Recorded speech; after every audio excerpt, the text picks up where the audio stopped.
Bienvenue sur Africa 24 dans cette nouvelle édition du Non-Stop Info. Voici les titres de l'actualité.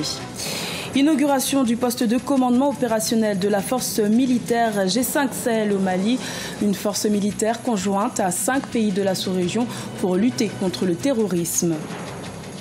Amélioration du climat des affaires au Cameroun. Plus de 8000 entreprises ont été créées au premier semestre 2017. Les raisons de cette performance sont à suivre dans cette édition.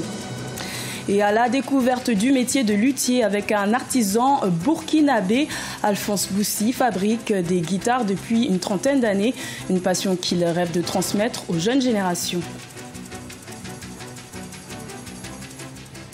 Mais tout d'abord en Égypte, un attentat a été perpétré ce lundi 11 septembre contre un convoi des forces de sécurité égyptiennes qui menait une opération de ratissage dans le nord du Sinaï.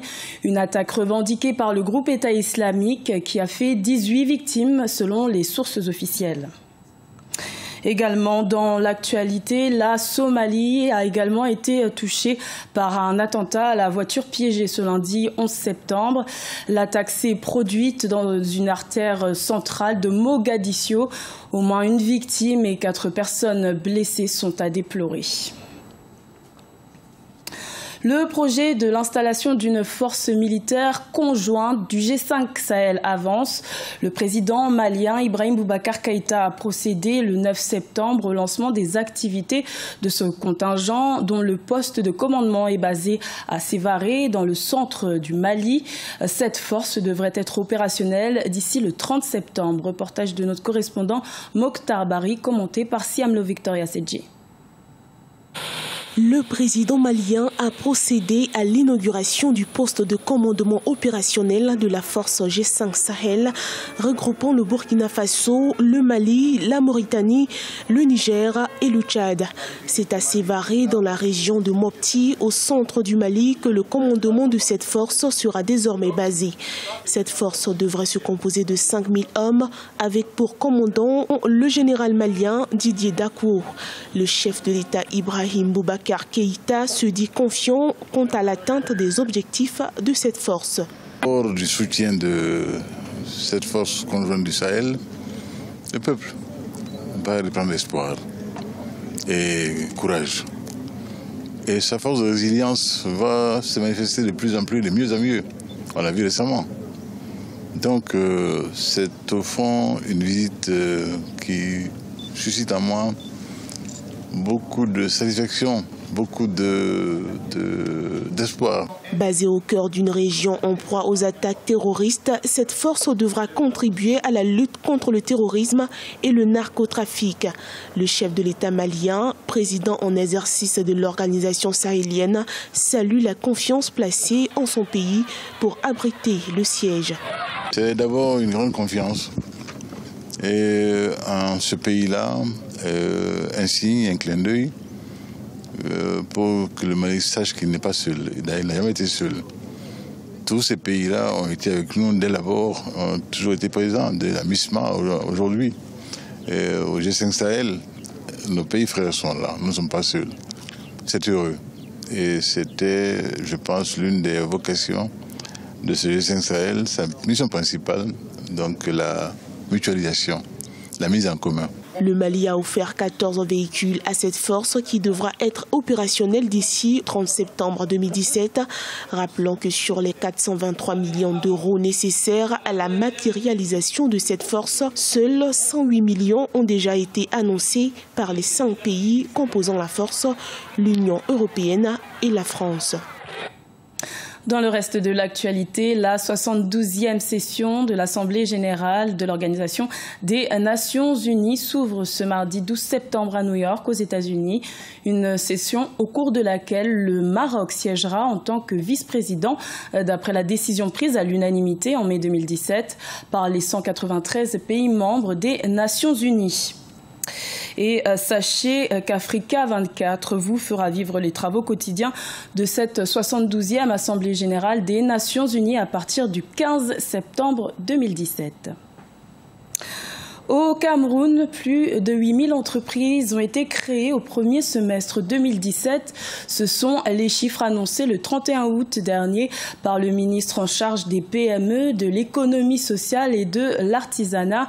Une performance qui se réduit à l'installation des guichets uniques qui permettent de faciliter la création des entreprises en près de 72 heures. Reportage de notre correspondante Viviane Bauken.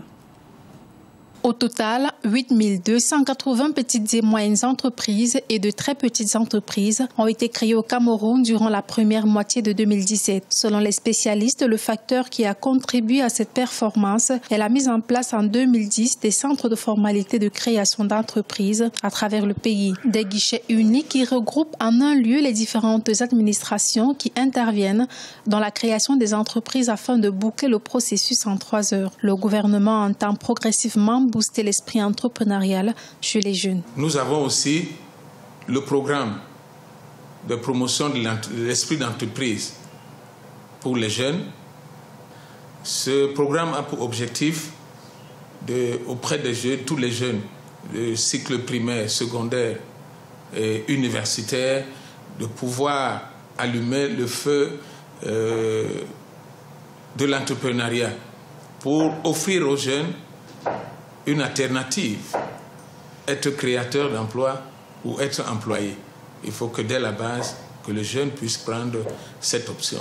Le e-registration, la réduction des coûts et l'exonération fiscale entière dès les premières années de fonctionnement des PME sont entre autres des mesures prises pour faciliter et accélérer la création des petites et moyennes entreprises. Mais pour assurer la pérennité de ces PME qui ont tendance à disparaître au bout de quelques années, les jeunes entrepreneurs, selon les observateurs, doivent être coachés. L'accompagnement maintenant de créateur d'entreprise, puisqu'on sait que le créateur d'entreprise a des hauts et des bas, c'est-à-dire qu'un accompagnement qui est une sorte de coaching. On met du coaching ici en place pour pouvoir en fait faire des créateurs d'entreprise, de vrais créateurs d'entreprise. Les PME représentent au Cameroun près de 90% du tissu économique national. Et selon l'Institut national de la statistique, elles contribuent à 35% au produit intérieur brut du pays. À la rencontre d'Alphonse Boussi, un artisan burkinabé qui exerce le métier de luthier depuis une trentaine d'années. Dans son atelier de Ouagadougou, il fabrique, répare et restaure les guitares. Un savoir-faire qu'il rêve de transmettre aux jeunes générations. Reportage de notre correspondant Jean-Paul Ouedraogo, commenté par Siam Le Victoria Sedje.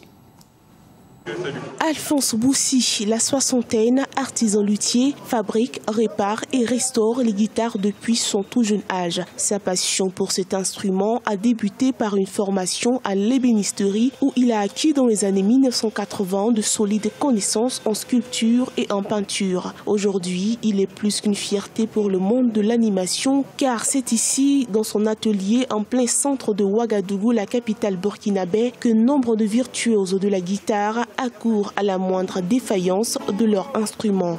J'ai commencé le travail de menuiserie en faisant les bénisseries, les meubles. Bon, par la suite, j'ai commencé à aimer la guitare, j'ai commencé à fabriquer 2 cordes, 3 cordes.